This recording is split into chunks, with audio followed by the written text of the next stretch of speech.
Let me take this opportunity to also salute my colleagues, elected leaders for people, members of parliament, citizens, and all professionals are here to join our brother in observing this event. It is only Africa when you have visited, there is feasting and offering of food. Because in the absence of that, you are not properly welcome. So even when you go home, you can tell all the stories. But your wife or your mother is going to ask you, what did they give you? What did you eat? After saying everything, what did you eat? Because being offered food is the highest form of respect in our own practices as Africans. And that's why if you arrive before people have cooked, they will never allow you to leave without eating, because you are most welcome. So this gesture of this kind is highly celebrated. Prof, I can sit here and listen to colleagues the whole night, because all of them are so profound and are very clear of what we need to do. And I will never be impatient, because people have listened to me for almost an hour, 30 minutes a day. So it's my turn to also listen to other people. So everything else said here is well captured, and we'll go home with it and try and implement some of the ideas expressed here. I just want to share with you one thing about the rights, because people say democracy is rights, but we don't know what is right. The rights are not given to us by politicians. The rights are not given to us by our pastors or businessmen or anyone. You are born with the rights. The first right you are born with is a right to life. That no one, immediately you are born, can kill you. So where was the politician to give you that right? Because in a hospital there is a nurse, there is a doctor, there is no politician there who says, from today you've got a right. The day you are born with the rights. And as you grow up, what are the rights? The rights is everything else that you think is right and ought to be done. And the instinct will not fail you. Because most of our people decide to suppress the instinct. That's why when someone says something wrong, or someone does something wrong, without a thought process, you immediately go like, Then you like, okay, why am I disagreeing? Then you apply the thought process. But the instinct tells you there's something wrong. But because we are survivors of patronage, that some of us do not possess any skill, and we survive because of proximity to corridors of power. Even when power is wrong, we're scared to say you are wrong, because we know that if power rejects us, we have nothing to offer to society. So I've been there before, and I fought with power, and I was too young when I fought with power. And I went to do my own things. I left politics. They went to fetch me because they came after me. And I said, you're coming after me, I'll come after you. I said, I'm leaving, leave me alone. And they followed me. And then I had to come back to politics, and I attended to them. And they are victims of their own agenda to want to destroy me. So you will never destroy the truth. Because whether you are sleeping, whether you are standing, whether you are sitting, the truth doesn't change its shape because you are sitting in a particular way.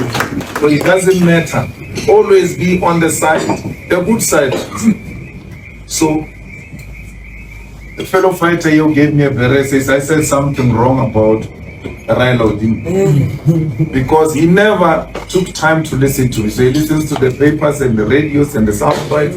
Because if he had listened to me, you'll hear what I said. And I can repeat it here. That after the elections, Raila Odinga threatened violence on the streets. That people are going to fight, they are going to reject election results. There will be blood on the floor of Kenya.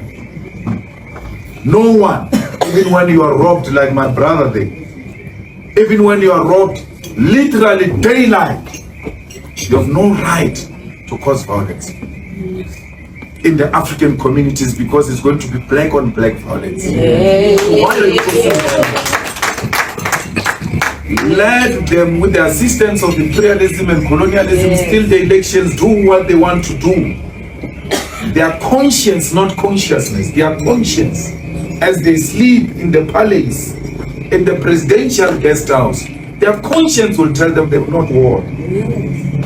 And that your conscience will tell you, you are the people's choice. And you'll go back because of how you conducted yourself when you lost the elections. The people will have more confidence in you that this is a leader with clear evidence on the wall that he was robbed. He still accepted and said, let's unite and move the country forward. I was not going to sit there and allow Kenyans to go and kill each other. That in Kenya, when there is election, every time it must be followed by violence. That should come to an end, not only in Kenya, in the whole of Africa. We ought to be matured enough to know that the elections is not the beginning and the end. But because you are chasing selfish interest and that you think the age is not on your side, the time is not on your side, you want to steal now and you not have another opportunity to steal, you want to go in irrespective of how many lives are going to be lost. People say, you want to be president of South Africa, you say the things you are saying, you don't want to, you can't be president of South Africa. I'm not desperate to be president of South Africa. I'm not born with an entitlement to be president of South Africa. I'm born with an entitlement to call a spade and not be pretentious, because I don't want to die many times. I'm going to die once and I'll live every day. My life will live every day. So when you are scared to die, you must know you are equal as dead. What are you living for? Because you ought to live for your truth. It is your truth that must guide you. It is the truth that must say, now we wake up, this is what we are going to do. It's enjoyable to do what you like. But if you live a lie you don't enjoy, why can't you just sleep? Just die. In South Africa, there is what is called assisted suicide. Medical doctors can assist you to die because you're of no value. You live a lie, you are a fake. You are a fake. So don't be a fake, because if you don't owe anyone anything, don't go around taking people's monies and promising them lies. You don't go around sleeping with other people's women. You know you will have nothing to fear. You walk freely. If they want to do anything, they will kill the body and not ideas. Because the ideas are out there. So when I heard that, I was like, we don't do that. I don't know what happened. The President Ruto has been announced. There are processes in Kenya that can be followed to contest elections, and violence is not one. All right. So today, my brother says he's disappointed because of what I said about President Ruto. When you support, and I never said I support President Ruto anyway, I just said these are the outcomes, live with them, and do not engage in violence. I never said I support President Ruto. I have a duty to congratulate him if the people of Kenya said this is our president. But President Ruto makes a presentation of who he is. He said this is our move. And if I get elected, this is how we're going to move. We're all in, as Pan-Africanists, that we're getting something, that we're going to fight dollar, and we can't fight dollar in vacuum. It means we must come with our own alternative currency that we're going to remove the visas, that Africa should become one, that all heads of states should not follow each other, to go and listen to one head of state. The state has choose 4 or 5 of us to go and represent us. Immediately after that, saying that he does the same thing himself. To help them to all kinds of places. That he welcomes the prince, the king of England into our land as to what is the agenda of this king. No one knows. And then you take the children and grandchildren of those who were killed in Mau Mau to come and salute the killer of their parents and do a grand 21 country. Killer of their parents. What is Pan-Africanism about? And by so saying, I don't hate President Ruto. I'm engaging. We ought to engage. I don't subscribe to this politics of patronizing each other, that if you love someone, you can't critique what they are doing. No, I have nothing personal against President Ruto. All I'm saying is the Pan-Africanist agenda, if put on the table and supported by Africans, we must defend it to the latter. You cannot be elected in the ticket of Pan-Africanism, and when you get into the office, you immediately turn against that. And then we Pan-Africanists must keep quiet and not say anything about it. We are not going to keep quiet. And our speaking out is not a hatred. It's about reminding our leaders of what got them where they are. So,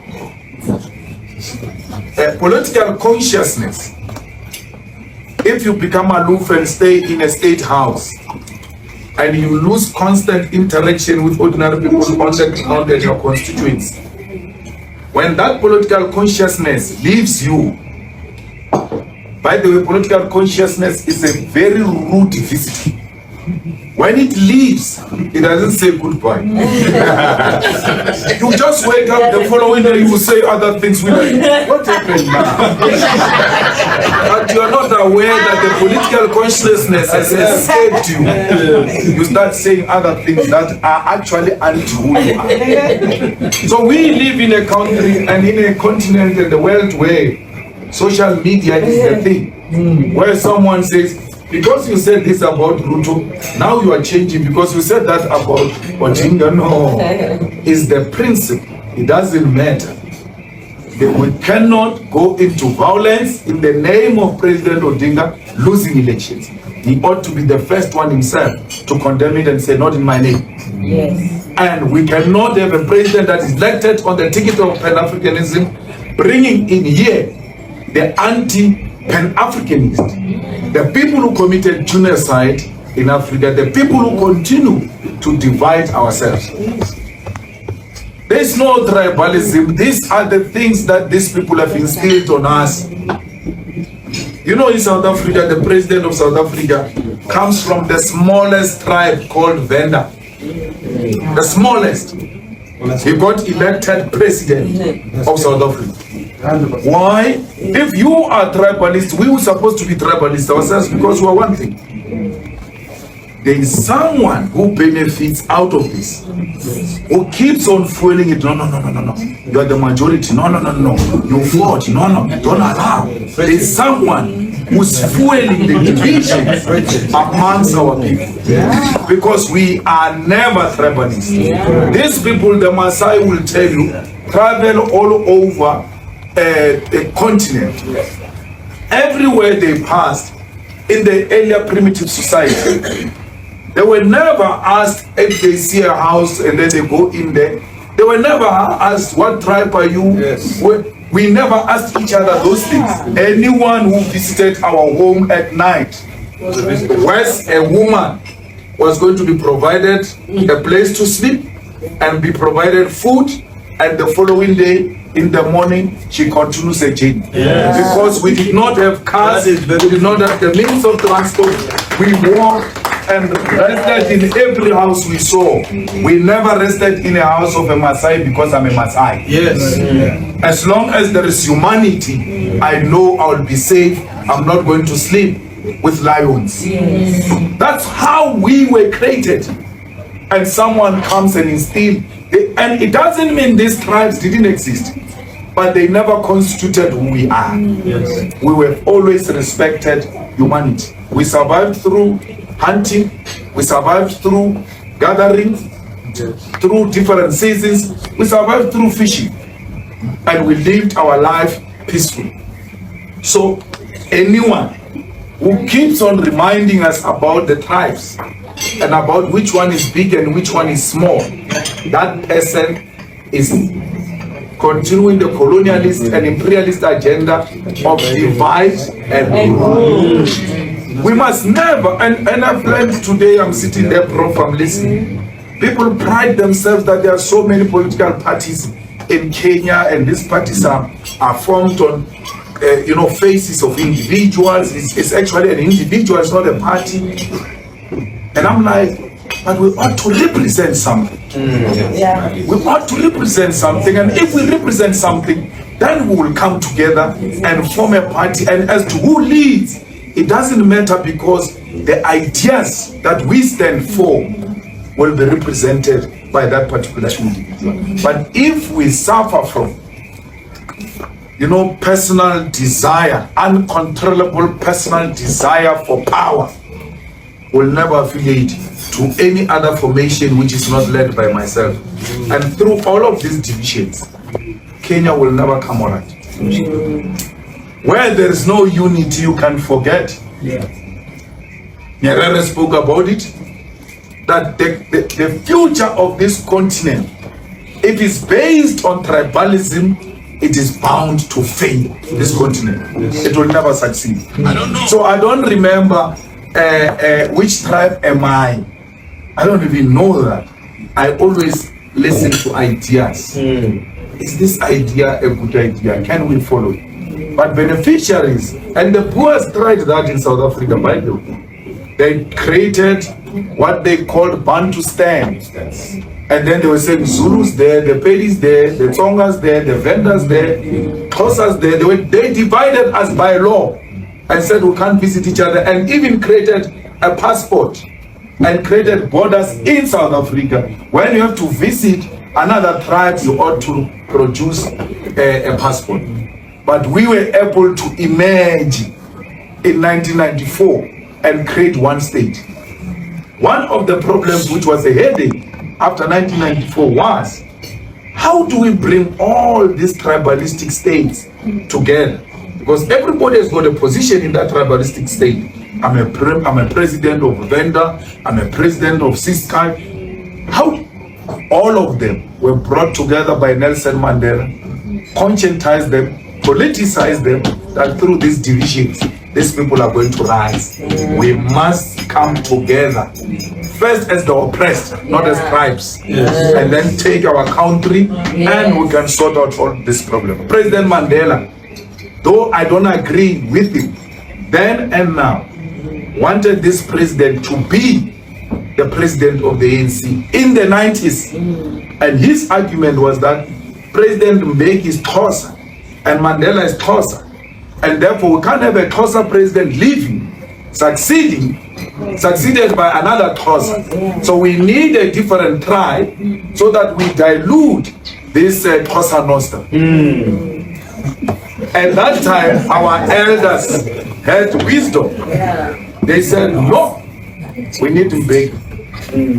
We're not electing Mbeki because he's Xhosa. We elect Mbeki because of his agenda of Pan-Africanism, and that Mbeki is pro-Africans. And this one you want already is captured by the Oppenheimers because he worked for them. Those elders at that time, when they were rejecting him, people thought they were wrong. Today we are proven right.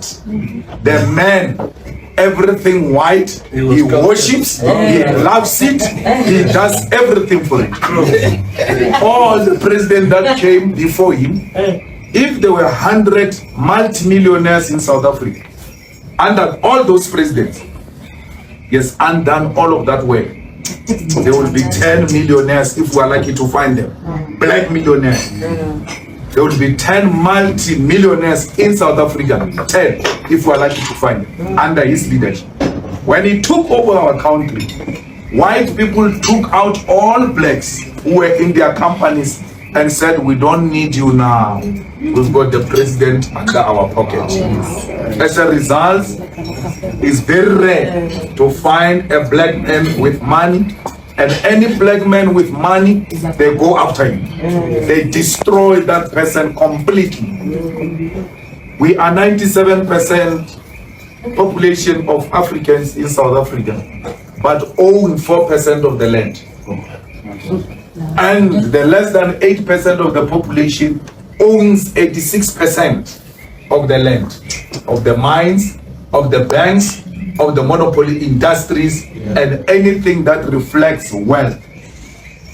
You speak against that, you are a rebel, you are controversial, you are all manner of names, you must be silenced. That's the crime I've committed in South Africa.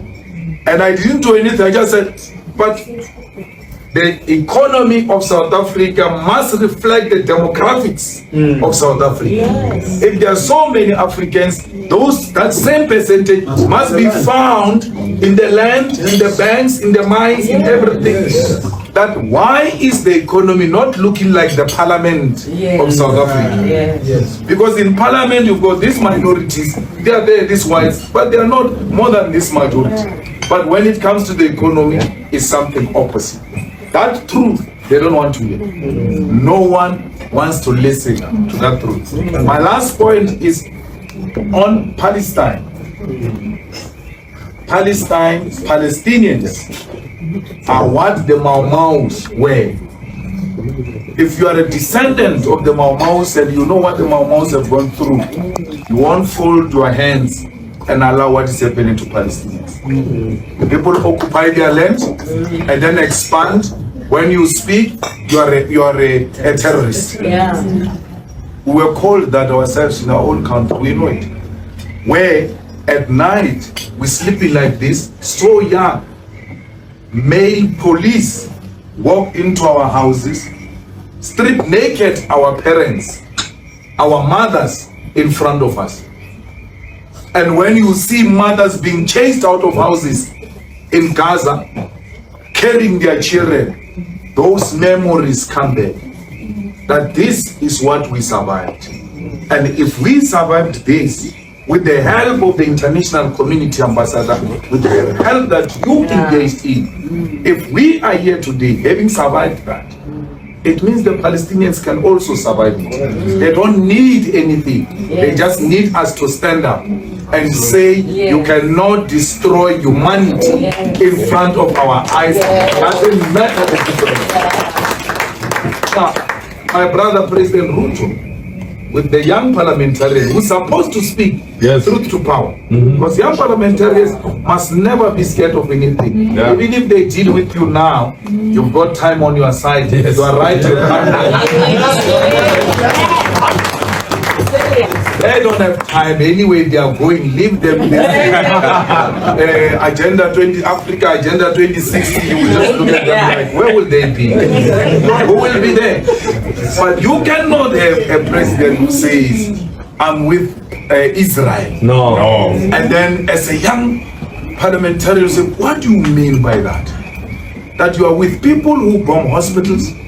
That you are with people who bomb a refugee camp, that even if the president of Hamas ran into that refugee camp, that's the end of it. There's nothing you can do. You ought to find other means and ways to go and take him out of that refugee camp. You can't do anything. If he runs into a hospital, you cannot bomb a hospital. Because these children, these weak people, these pregnant women, just march into a hospital, they don't know there is a president of Hamas there, and then they get bombarded. And then we must be told, no, don't say anything. We're not saying the Jews must be killed, pregnant women, Jewish women must be killed, and children. No.